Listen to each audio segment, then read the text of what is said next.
Okay, so this is Robin Smith, and met you on Facebook, on the threads, and you're one of my 2 followers apparently.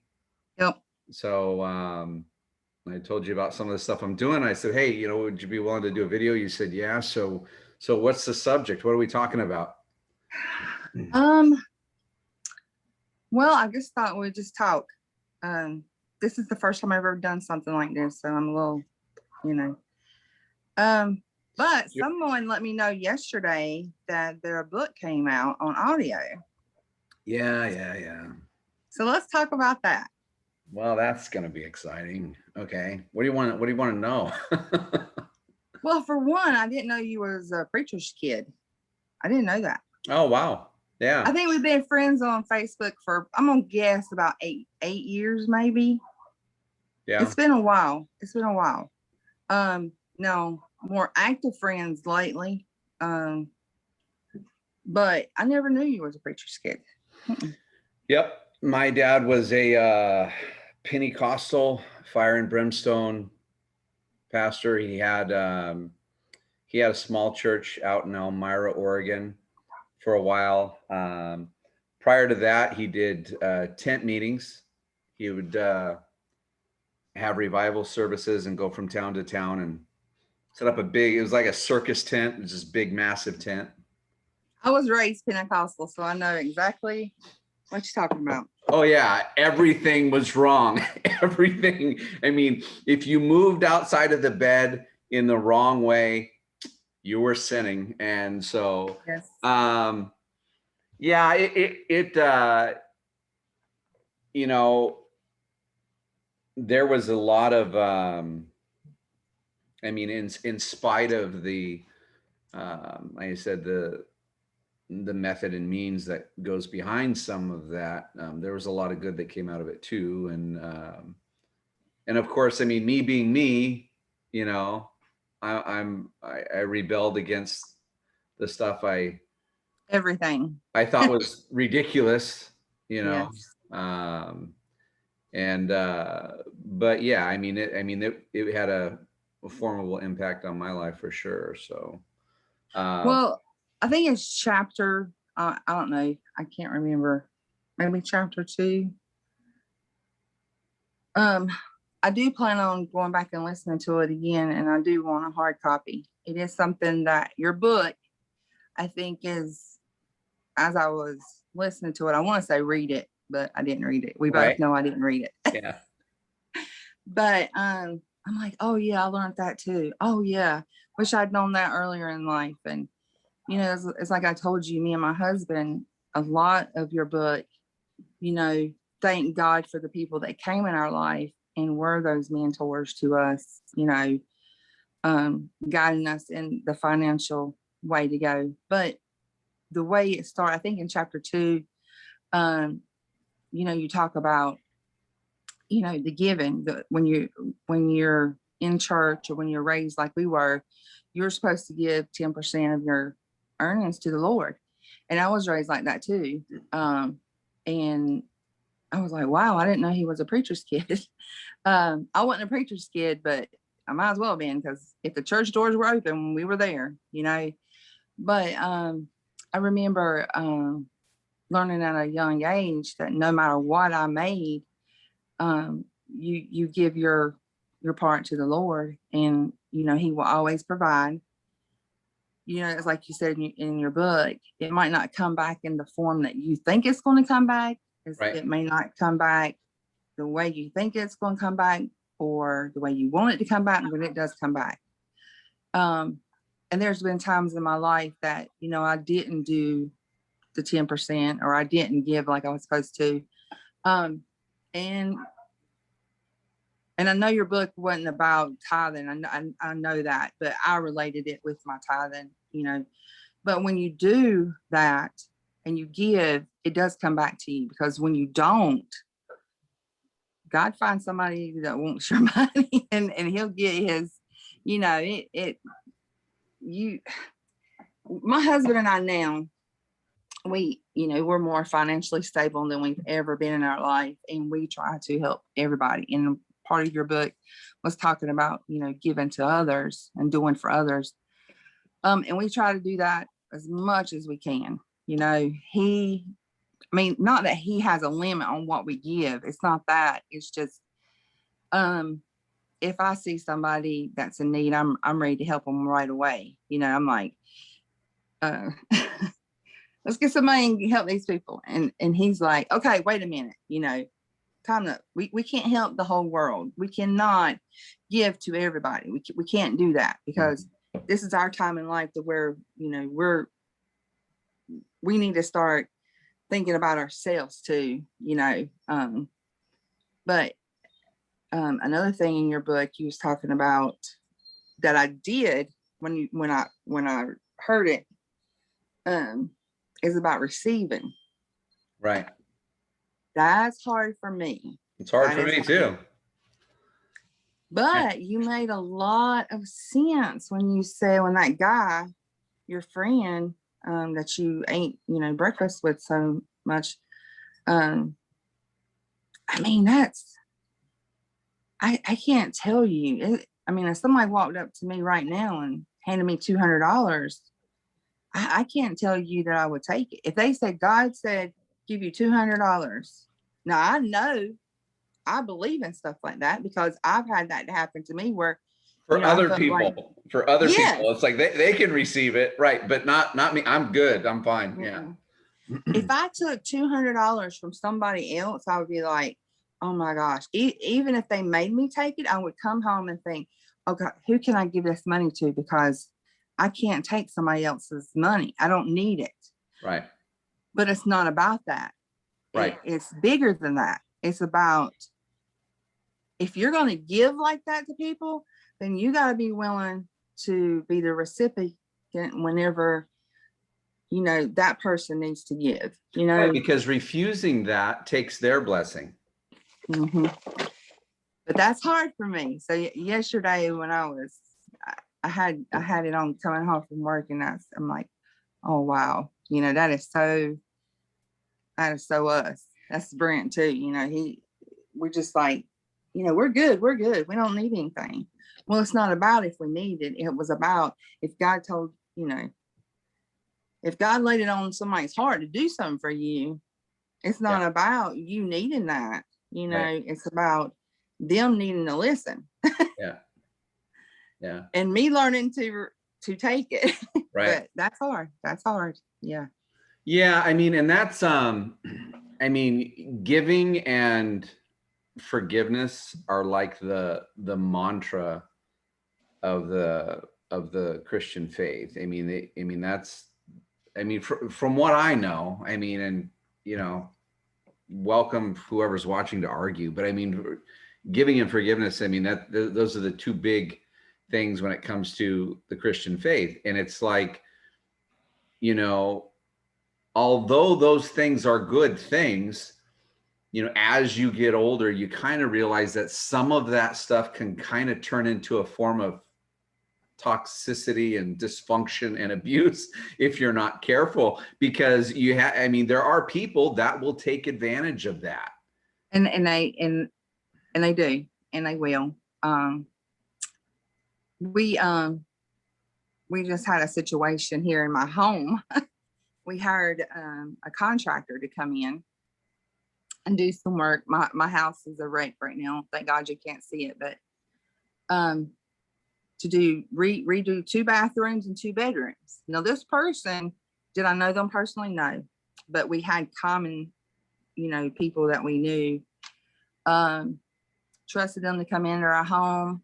We gave them money, trusted that they were going to do this job, and guess what? Screwed us out of $10,000. Wow. $10,000. Yes.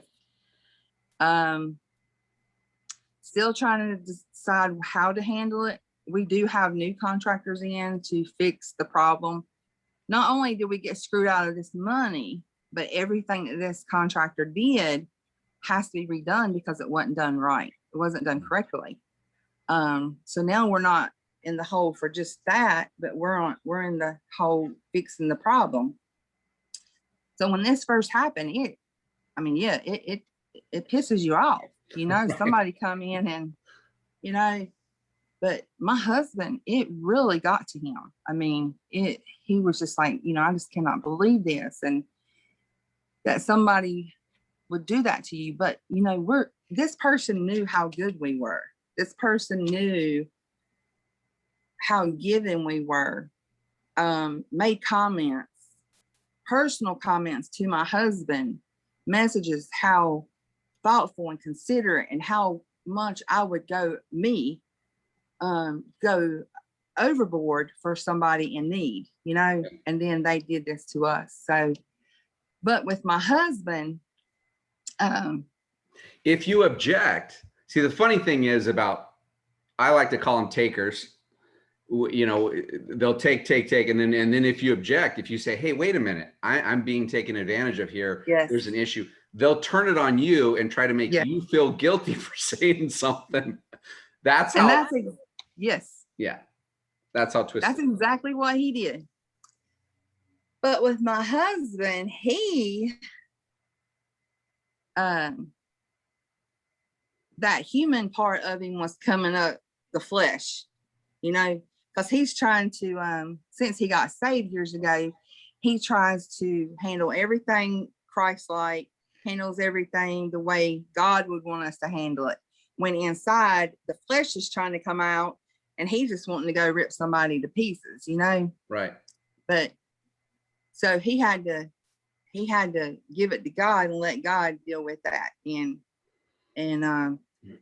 he I can't believe the way he just, because you said like it will eat at you, because it was eating at him. I'm like, you gotta let this go. We got, not that we gotta let it go, but can't let it in here and in here. It can't stay there. But when he finally let it, no, the Lord's gonna handle it. Now, so is the wife. The wife is coming to get you. I'm taking your butt to court, and yeah, I'm getting all my stuff together now. So yeah, I mean, if I had the ability to sit down and talk to God and say, there's some things we need to change in the Bible, the part where it says, vengeance is mine, I would like to put a little, unless, you're able to take care of it on your own. Because there's a few circumstances in my life where I'd love to just have taken care of it on my own. So yeah, and I think that's harder for men, because men want to. I totally feel his pain. Yes. Yeah, because there was a time in my youth where I would get in my car and drive over to somebody's house and speak to them in a way that was motivating. Yes. Yes. And the thing that it's hard for him is that he feels like he can't, because he's trying to walk the walk, not just, do the talk. And I think that, well, I'll tell this, and this may help, it may not. It helps me, or it did help me. I don't really do it much anymore, but early on when I was trying to make that transition to just letting stuff go, I'm a thinker. I think a lot. So I would go into detail, plan of what I would do. I would lay it out. I would do my research. I'd find out everything I possibly could about how to go about things. I would create if you will, a revenge plan, And once I had it down, a lot like that. Once I had it down to where it's like, okay, I'm going to do this first, this second, this third, bing, bing, bing. I laid out my strategy. This is how, and of course I always did things in a way that, Let me turn that off. Sorry. Call from Best Pet. Call from Best Pet. Them telemarketers, they never stop. Yeah. So lay out the plan on paper in detail, having done the research. And once it's fully ready to go, have him fold it up, put it in his Bible, and leave it there. And every time he comes across it, pray about it. And eventually he'll get to the point where he'll be able to take it out of his Bible and throw it away. I will tell him that. I mean, that's what helped me. I mean, I used to have files. I kept files on people where I had wow. social security numbers, bank numbers. I mean, I had email addresses, shut off their electricity, get them evicted, I mean, all sorts of stuff. And it's like, you know what? Eventually it's kind of like, you just let it go. Yeah, I But want this guy in it jail. helps knowing that you have the ability to devastate their life and then choose not to. I mean, it's kind of like, I mean, that helped me. Well, that will probably help him because, like I said, we're a little different right now. Not, I was raised in church, and when you grow up in church, you learn stuff. I don't know a time that I wasn't learning about the Bible and the way you're supposed to be and handle everything. And then he wasn't. So when we met and we, even when we got married, he wasn't, a church goer or nothing. And, but as he's gotten saved and So he you were tries to do, unequally yoked. yes, I was. Yeah. But I wasn't really yoked like I was supposed to be right then. You know what I'm saying? Right. Because one of my kids threw that out at my other daughter the other day. Well, Mama and Brent, he didn't go to church and they got married, but even though she knew what I stood for and she knew the life that I had raised them in, I wasn't living that life then. You know what I'm saying? Yeah. That's something I've learned too. It's not about the title. There's a lot of people that go, when it comes to being unequally yoked, I used to think that meant, well, if you call yourself a Christian, then you're a Christian, and other people, and that's what. But I've learned that the title means nothing, and it's about your views and how you hold yourself. So somebody may or may not call themselves a Christian and yet be more, Yes. biblically sound on how they do things than people who do. I mean, that's what I've found. So, I mean, when it comes to being yoked, I mean, you kind of want to be yoked to what's the real deal going on underneath as opposed to what they call themselves. Well, that I agree with that. This phone is not turning off. I don't know why it's not. But I agree. Maybe I finally got it to turn off. But he is, I'm not gonna say more grounded. He has to remind me to be good all the time. Behave yourself, behave yourself, behave yourself. Because what do you do? What do you do? Nothing. Well, then why would he say that? Don't say nothing. Why would he say that? Clearly there's something. If he's telling you to be good, what are you not being good? I just voice my opinion a lot about certain things, or I get a little attitude about things people do. And that's bad. Well, he just tells me to be good. Last Wednesday, he's been listening to, I listen to K-Love all the time. And I got him listening to K-Love, but then his boss turned to Joy FM. That's what it is here. It's like Southern gospel. And at lunchtime, he listens to the preaching. And he was saying every day at lunch, he listens to the preaching. I'm like, that's a whole lot of preaching going on, like I can't do that. And he said last Wednesday the preacher was talking about, when God comes back, two's gonna be in the field, one's gonna be missing, and one's gonna be left standing still. So ever since last Wednesday, if I'm doing something that he wants me to calm down on, he'll say, you need to calm down. Two in the field, one's gonna be missing. Like he said, I'm like, what? But he tries to keep me on the straight and narrow. So sometimes I do get a little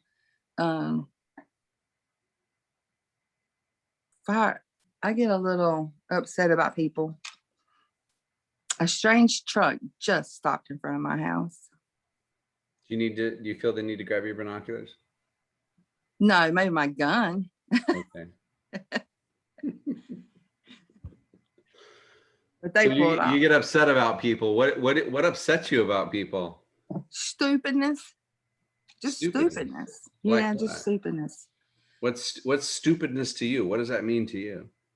I don't know. I now that you put me on the spot, I don't know. But Well, I'm not putting you on the spot. I'm having a conversation here. I'm just I asking. know. Just asking. Just people acting stupid or thinking stupid or saying stupid stuff. I'm a people watcher. I like to watch people. With binoculars? No. You don't sit in a rocking chair by your window with binoculars? No. But like if we go out in public, or if we're riding down the road, I make comments. I comment on things I see. And back when you could go to the mall, well, I guess you can go to the mall now, but I would be the type of person that, I wouldn't mind sitting down and I just watch people because you think, oh my God, you see them? Not like talking bad about like, well, yeah, I guess I do. It just, do you see what they got on? But I'm not talking out loud. I'm just talking to myself or my husband or whoever's listening. But I don't know. Just people are strange and people are like weird. And I mean, if you go to the mall, it's okay to dress casual. It's okay to dress bummy. But In some pajamas. people, huh? In pajamas. What? Or You've I never don't gone to know. this grocery store in pajamas? I think everybody should do that at least once. Well, I thought about it one time a couple years ago, and this is when my dad was still alive. He made a comment about somebody in pajamas, and every time I thought about doing that, I thought, oh my God, my daddy would kill me. I mean, it's okay even to run in somewhere with pajamas on. It's not that, but people need to be more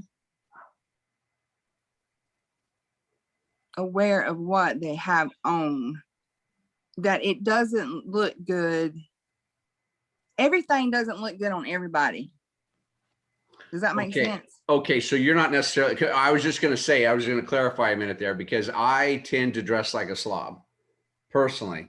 I mean, I'm the guy. And you can dress like a slob. I have ripped shirts sometimes and my pants have holes in them and, stuff like that. And I don't lace my boots. And so I just clarifying because no, it's not. I might be one of those people you look at and you're like, this guy looks like a hobo. Because a lot of times I do. I kind of look like a hobo, but I don't care. I mean, it's comfortable. So. And it's not that. It's not that kind of look. It's the look that big women wearing, and I'm a heavy woman, but I know that I'm not gonna wear this short shorts out in public or half my body hanging out or put on a short top and my stomach hang out. I mean, and here's the thing. Okay, I'm a little bit contradictory here. Well, what if they're okay, I'll let you finish. So I make comments about things like that I see, but I wish that I had that in me, that I didn't care. Well, I was just going to say, what if they're comfortable in their own body and they don't mind? They're like, hey, you know what? I'm okay with this. It doesn't bother me. I'm fine with it. And screw everybody else. Yes. And I wish I was like that. I wish to God. We went to the skating ring. This is for the pandemic kit. We took the grandbaby skating one time with my daughter. And there was this lady in there, a bigger lady, and she had on it looked like she was from the 70s, 80s, the disco era. I mean, she had the band around and she had all the disco look. Yeah. And it was too tight for her and too revealing for her. But I said, for her or for you? For me. For you. For her. She apparently was fine with it. Yes, she was fine with it. She was rocking and rolling and she didn't care and she was skating and having a great time. And I'm like, oh my God, I cannot believe she wore that out here. But then in the same breath, I'm like, I sure wish I could do that. I'm contradicting myself. I know. Well, I mean, because that's the thing. I mean, it's one thing. I mean, don't get me wrong. I mean, I've seen some people where I'm like, what the heck, man? What are you thinking? But on the other hand, it's like, really, it's kind of their prerogative. I mean, if they feel comfortable, it is. I mean, rock on, you know. It is. I mean, because I know damn good and well, like I said, when I go out, I mean, I've gone out a few times where it's like I haven't showered and I throw a bandana on and I've got my ripped shirts on. And I mean, today I'm wearing a, you know, one that's halfway decent, but you know, normally it's like, you know, I'm not dressing up for you. I'm not going out for you. I'm going out to get this. I really don't care. And, you know, for some women, I think that,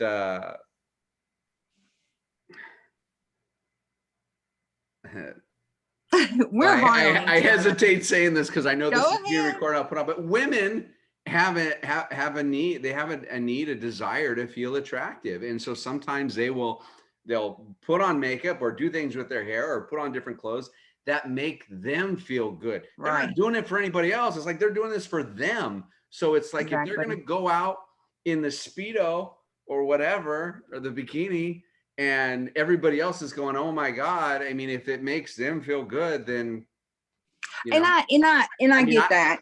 I kind of align myself with the ones that are like, go screw yourself. I'll wear what I want, you know? I guess I just don't understand that concept because I don't have that. Does that make sense? I don't have it in me. Even around this house, you know, the things that I see people wearing outside, I would not wear in this house because somebody might come knocking at my door and I have to go to the door. Does that make sense? Why do you care so much about what other people think? I don't know. I always have. You know, I guess I'm the normal woman. But you know, me and my husband, we have that conversation a lot of times because he's like, you know, don't look too closely to the root system here. But you know, I showed him the other day. I'm like, do you see this?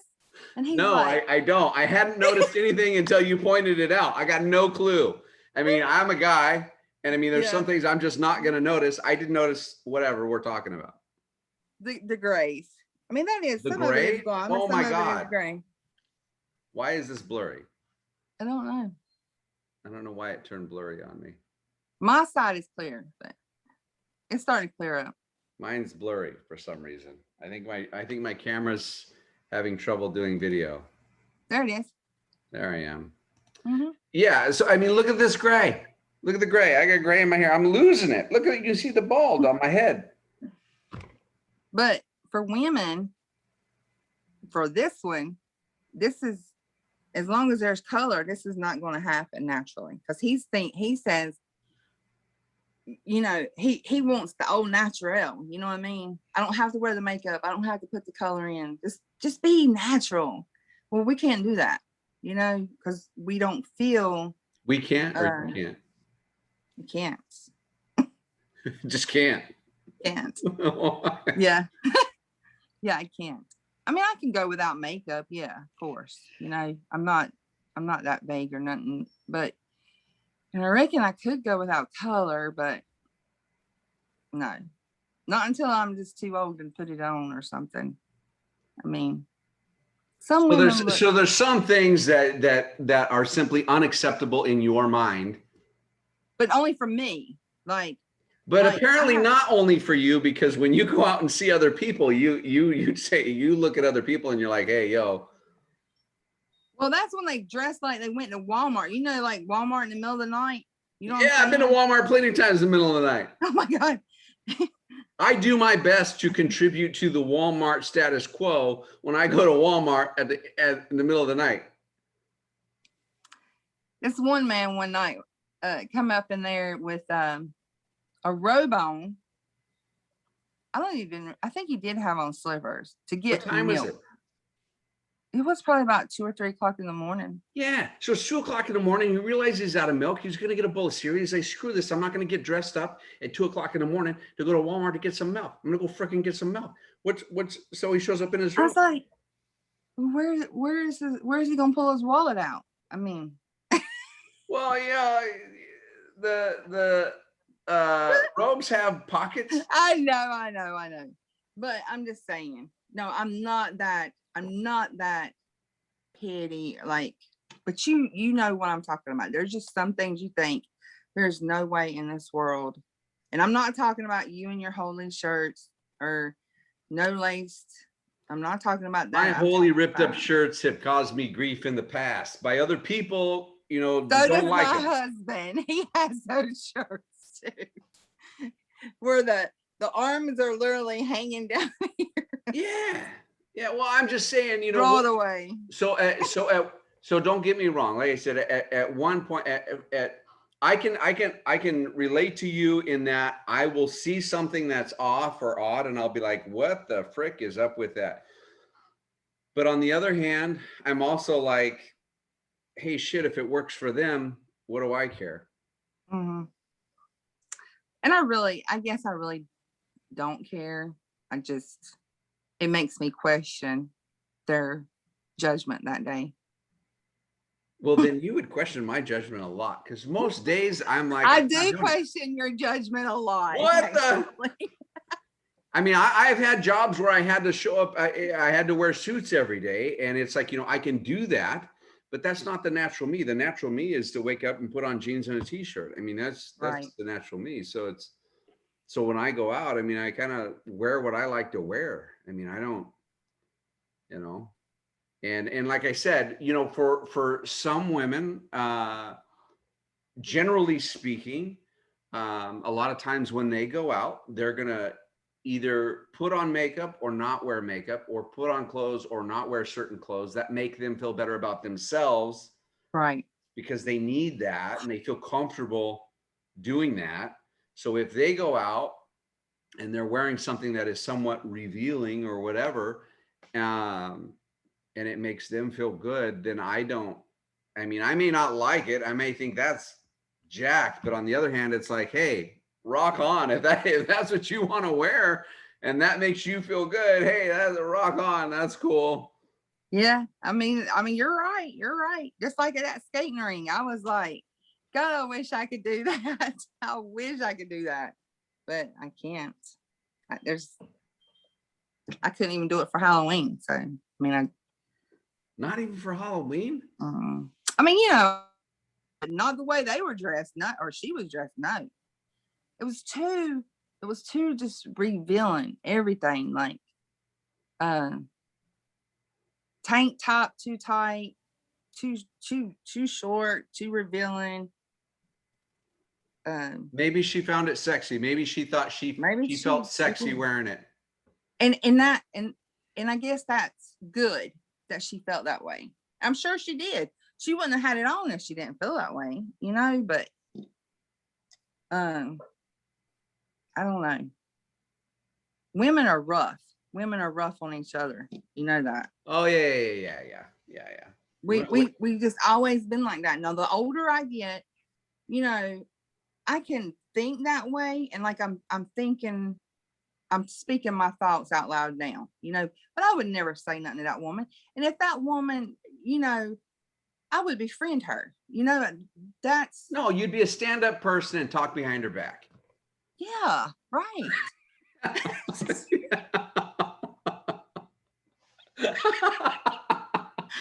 That was awesome. That was awesome. Be a stand-up person. I'll just talk behind your back. I would never insult you to your face. I'll definitely go behind your back. No, I would not. I would respect her. But listen, we have talked about the reading deal, So I'm reading this book that I'm in from church. I can't even tell you. It's like the Anatomy of Peace. And it talks about, it's called The Anatomy of Peace. The Anatomy of Peace. Okay, I'm with you. Have you heard about that book? No, hell no. Okay, well. It sounds incredibly boring. No, it's well, remember I was on the 4th page until I got it on audio, and I'm on chapter 13 now. So yeah. And I really appreciate you suggesting that to me, because I would have never got.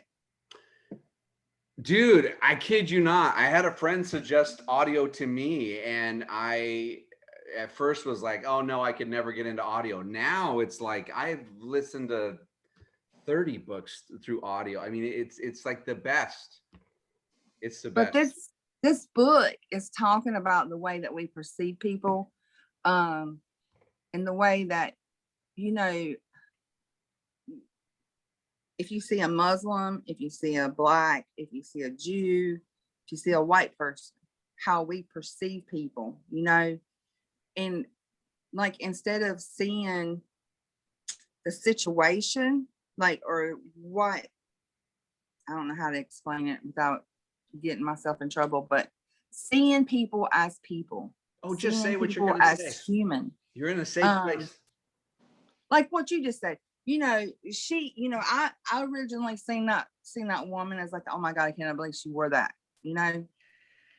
But if you take that and say, she's a person, that is a person. She wore what she wanted to wear. She Right. wore what she felt beautifully in. Women, most women, they are going to wear what they are comfortable in, Right. period. You know, there's the girl that I know that she's petite, she's little, but she wears big oversized shirts. She hides her body. Yeah. People have said to her, you know, why don't you wear something more fitting? That's not what she's comfortable in, you know. She doesn't like the attention. And so this book, it's really opening your eyes about looking at people as a human, you know, as a person instead of an object. That's Right. it. That is it. That's what I'm trying to say. Look at the individual as a person, not an object, you know. Right. Not just assume something from, just like, okay, me and your other follower, we see things that you put on your Facebook, and we assume what, you know what I mean? Because we treat you like an object. Well, and I remember having a little bit of that conversation through private message. It's like, you know, something I post things online that that I think either A, that I agree with, or B, that I think will promote conversation or other people would be interested in and will create dialogue. I mean, it's not, I mean, it's not that I necessarily agree with everything I post. So it's like if I post something and people want to know what my views on it are, then they should ask me, as opposed to, I mean, and I think the struggle when it comes to that is, for most people, their Facebook page is, you know, their personal experiences, their life, stuff like that. Mine's not. I didn't create my Facebook page. Do you know that? No, I do not know that. I never created it. It was How did it created. happen? It was created for me by a marketing firm. For your radio station. I hired a marketing firm for the book and the radio station and all that stuff. And it was created for me.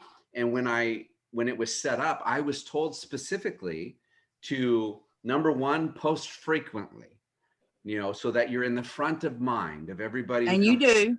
Yep. And you do. I post frequently. And number two, post things that are somewhat controversial to get discussion going.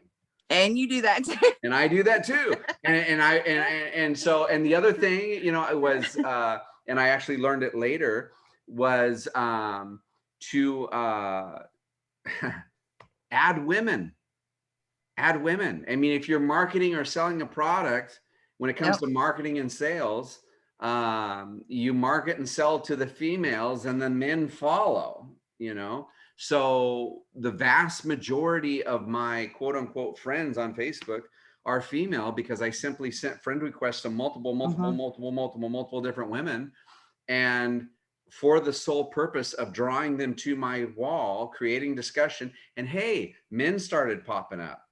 Yeah. You know, and So my Facebook page is different than most. It's been calculated and, specifically set up and designed to function and work a certain way. And then it's been up to me to implement that. But a lot of people don't get that. They don't understand that. And I released this audiobook. I get this book on audio and I'm excited about it. And come to find out, there was a handful of people that didn't even know I'd written a book. I'm like, well, I suck at my job. I didn't know until I did a you bad told job. Me, I want to say was it last week you told me? Right. When you asked me to do this, because I think you told me about the radio station and then the book, and you said soon it's coming out on audio. Right. So I didn't know that you had. Well, see that, and that's the thing. I mean, I've had people throughout the course of the years since I've been on Facebook, and I've been on Facebook, maybe 10 years now. I've had people throughout the course of years tell me to stop what I'm doing, telling me to not ask me why I do what I do, this and certain thing. Everybody that is in sales and marketing, the moment they come across my page, they know exactly what I'm doing. It's like, wow, you're really working it hard. Yeah. And then you get these people that are totally ignorant to the process, and they're like, well, what are you doing? Why are you so controversial? Why you do this? Why you do that? It's like, well, I'm trying to, market and sell myself so that, these things, people come across these other things. And apparently I've done a very poor job because nobody knew I wrote a book. So. Well, I do know about the blog. I do know about the blog, but, like I told you, I'm going to do better because I'm going to try to do, I have 2 huge books right here that I have to read. And when you see this, you see how thick this book is? Mm-hmm. I have 2. Now, I have to read those. So I have to work on it. So I am going to try to work on reading your blog. Okay. I got to do better. But I did know about that, and I have read 1 or 2 before. Now, I have a bad memory, so I don't remember what it was about. But I promise I will do better. But the book is awesome. Do you take notes in your books? I do. Yeah. Usually. But I dog-ear my books. I take notes. I have highlighters. I mark all over them. I haven't started these yet. Yeah, I haven't started these yet, but I've got to. What are they but that's the only way I can take it in. See what happens is I can read this page, and I get to the end of it and I'm like, crap, what did I just read? I don't remember nothing I read because my mind went somewhere else. It is so hard for me to focus. I have one of them I'm ADD or whatever. Not like I am probably. I think I have that. But I never was diagnosed with it. But yeah, I mean, when I went through cosmetology school, when I went to phlebotomy, everything I've ever taken, it has been a challenge because I have to read some stuff 2 and 3 times because I'm like, okay, get with the program now because you got to pay attention to what you're reading. So I have to take the highlighter and highlight. Oh, yeah. And sometimes I even just read out loud. And believe this or not, and I know there's other people like me out there, but even if I read out loud, there's times I'm reading, but I'm reading the word. I don't know nothing I'm reading. Right. So the audio was awesome because when I could, not with your book, because I don't have a physical copy, but with the other book, when I could sit down, I was reading along with the audio. Right. Now, when I couldn't, of course, I'm up doing stuff, but I'm like, oh, wow. I mean, I could read a lot of books like this. Well, you can get a hard copy of my book. Well, I need one because there were some things in there. You remember the term Tarbosh? Yeah. That was like, this lady never has a headache. Never. Wow. I don't know. It was just, there was a lot of things in your book that I'm like, oh, wow. Like I wanted to highlight it or something and I didn't have it. That was the only drawback of The audio. not having the physical copy, you know. Right. But I do on your book. Now there are some very, very late bloomers. I know that, where whether you're 40, 50, anybody could use your book. Yep. And but it's, I feel like that the young people, if you know anybody, not you, I'm talking to anybody listening, if you know anybody that is young, get them this book, because I wish this book existed when I was in my 20s. Because it makes a lot of sense. Me and my husband had to learn the hard way about stuff like this. That whole book is the school of hard knocks. Yes. I went through shit, you know, to come up with some of the stuff I came up with in that book. Yeah. And I mean, some of the things that you did, I'm like, gosh, you know, I remember being in those places where you're like, okay, just like with the shoes, you know, your shoes. Yeah, I know. Bless Shoe it, polish. you know. Yes. And you know what? Here's the thing. As I'm listening to your book, and as a mom, okay, as a mom, and knowing that I would try anything to get my kid what they needed, before you even said that, I'm like, shoe polish. And then you're like, she used shoe polish. The only thing was maybe if you got some navy shoes, but back then, you know, because we're only a year apart, I think, in age, but they didn't have a lot of colored tennis shoes. It was white tennis shoes all the time, you know. Well, it wasn't even tennis shoes. You had to wear dressier shoes, but yeah, I mean, I'm like, shoe polish, use the Carpet shoe polish. cleaning solution removes shoe polish. But and see, here's the stories that are in his book. Yeah. Very, very interesting, very knowledgeable. And if you do it, you know, it's like I told you that 2 of our kids get the concept about saving money. 2 of our kids, I feel like, need a little bit more work on that, you know? Right. But well, but one of our kids definitely needs the end of your book where you said, let it go. Remember, you know, let it go. Because time is a poor measurement of success. So, but yeah, this book, if anybody has a young child or a young person that you feel like, get this book for them. Get the audio. If they don't read, do the audio, because I sure wish somebody had done that for me when I was young. You know, you did a real good job, I gotta say, when having this conversation and bringing it back to the book, because I was able to Jedi mind trick you into something, a subject entirely different, and you brought it right back. Well, I told you I wanted to talk about the book. You did. Well, this is good. What do you get, publicity or whatever about your book? And I told you, if I didn't like your book, I would never do this, because I'm not like that. I'm not going to say, yeah, go buy his book just because you wrote the book. Right. I like the book, and I thought the book was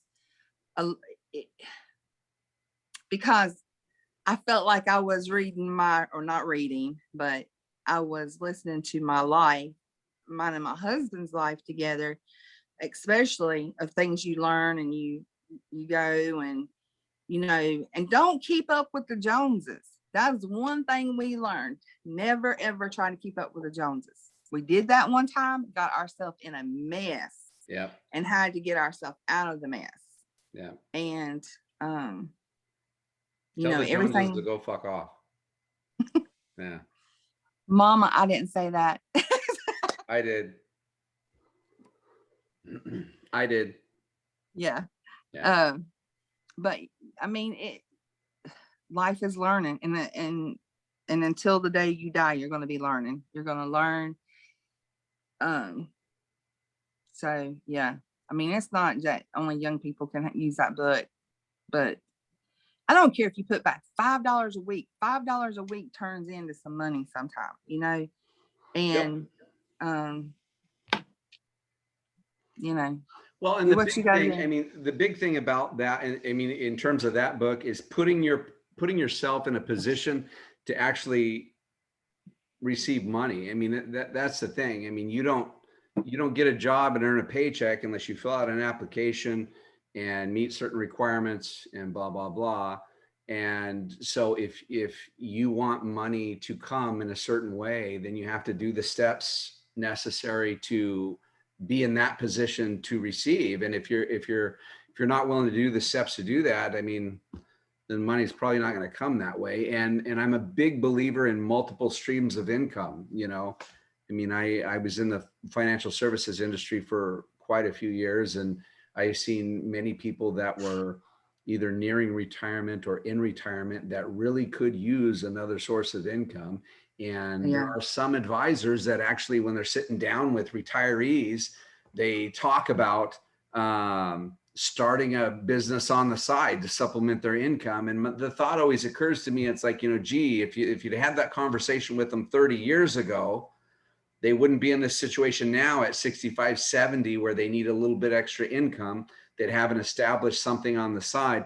And I think it's something that's overlooked by a lot of people. I mean, they think that you're going to go to school, you're going to get a good job, you're going to get a good pay. And it's not how it works anymore. You have to have the multiple streams of income. You have to have multiple avenues of things coming in. And unless you're setting those things up, planting those seeds, you're not going to be in a position to receive. And that's the whole concept behind creating money. You're putting yourself in a position to receive income from multiple different ways. My son and daughter, my daughter turns 20 next month. My son turns 24 in a couple months. And I have done everything I can to just drive that concept home to them. It's like, you know, I don't care whatever you do, whatever position you take, you have to develop these other things on the side around that you can fall back on, and you can get little things. And sometimes little things turn into big things. I mean, you know, you have something that you started, you know, X amount of years ago, it didn't do anything then, but, you know, 5 years, 10 years later, it's turned into something, and you have to go through the steps to do that. I mean, kind of like this channel on YouTube, you know, I started it in January. I don't really know what to do with it, but all I'm doing is putting content on it, lots and lots of content, you know. And what I found is, you know, after talking to some people, they're like, you know, you've got hours worth of content. You can break those hours up into 3-minute and 5-minute segments and post individual videos of each of those things. So even though I'm not really doing anything with the channel right now, I'm building a database of content that I can access and develop and do things with later. And that's something that a lot of people don't understand. They think that, well, you're going to do something, you're going to snap your fingers, you're going to get rich tomorrow. That's not always how it works. Sometimes it's a process. Sometimes you have to take certain steps to get certain places. Sometimes doors open that, you know, weren't necessarily planned or intended at the beginning, but later develop into something. So that's the whole point of the book, is to put yourself in a position where more doors will open and different things you'll see things differently. So, and be like you were persistent. You kept asking that one guy, was that the carpet guy that told you to read? Was he the carpet guy? Nope. That was he kept saying, read. You're like, how do I get rich? You're like, read. I fought him on that. You know, I was like, listen, I don't read. I'm not a reader. I don't like to read. He says, I didn't ask you if you liked it. You asked me what it took to get rich. He says, if you want to get rich, you need to read. Yeah. And that was kind of the thing for me. And then he gave me that first book. It was I think it was The Choice by Og Mandino. And I read that. And after I was done reading that, I was like, okay, this is what I'm doing. So since then, I don't know how many books I've read. I've read a lot, but you have to develop a reading habit, and you have to just start reading. And obviously you want to read towards whatever goal you're trying to achieve. But yeah, the only book I've ever read all the way through was The Shack. That's a good book. I love that book. I've read it. I've met the author. Really? It's cool. And I've never understood this because I've never read a book like that. But when people say the book was so much better than the movie, and that's true. The book was so much better than the movie. Because the book And that when one of my clients gave me that book years ago, and when she started telling me about the book a little bit, that God was a female, I'm like, what kind of book you give me, But you know what? That book, I remember starting that book on a Sunday, and by Monday morning I was through, and I read it. It wasn't no audio. It was because that book kept me Engaged. yes. And I don't know, I just love that book. But it changed me because so many people put God in a box. So many people put God, this is God right here. Right. No, that's not God. You have to see God that He is anything and everything. I mean, it just changed me. It changed the way that I put God in that box. And when I say things that I experience or something happened to me, I can see people's face like, that didn't happen. I'm like, who are you to say that my God can't do that? Really? Well, that book was, highly controversial when it came out because it challenged the status quo. Challenged the status quo. And I thought it was great because it's like, do I agree with everything in the book? No, not necessarily, but I liked the fact that it challenged the status quo because it caused people to think, and it caused people to discuss, and it caused people to debate. And that's where light bulbs get turned on and people's lives change, man. I mean, if everybody just goes along with the status quo, nothing happens. So I thought it was a great book. And yeah. And I can't say I read your book, but I'm going to say that I read it, even though I didn't read it. I listened to it. It's the same thing, right? Yeah. I put it in here. So your book number 2. Two books. That's it since high school. Yeah, I told you I don't read. I mean, maybe a kid's book. I mean, a little kid's book, like when I was reading to my kids at night. But no, I cannot. Even my college, even when I went to cosmetology school and took phlebotomy, you don't read the whole book. You only read certain pages. Well, what do you tend to gravitate towards? Do you tend to gravitate towards more fiction or nonfiction? True stuff, I reckon. I don't. I'm more of a nonfiction guy, but sometimes I gotta mix it up and throw some fiction in there. So I mean, you might try that. I mean, if you're trying to develop a reading habit, pick a couple books, one that's nonfiction that has you learning about something you want to learn about, and then throw in a fiction book in there that's gonna relieve your brain a little bit. Yeah, this one right here is a knowledge book, so I really got to get serious about this one. Yeah, it looks like a study manual. It's Habits of Health. It's about health. And is it a subject you're interested in? Yes, because I recently got diagnosed. A lot of people don't know this, with psoriatic arthritis. And the doctor wants to put you on medicine, and I did take it for a couple weeks, but I was sick as a dog. So I'm trying to do the holistic deal.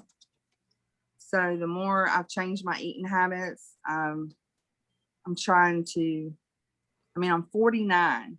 And so it's like, up until this point, I put crap in my body. We abuse our bodies really bad.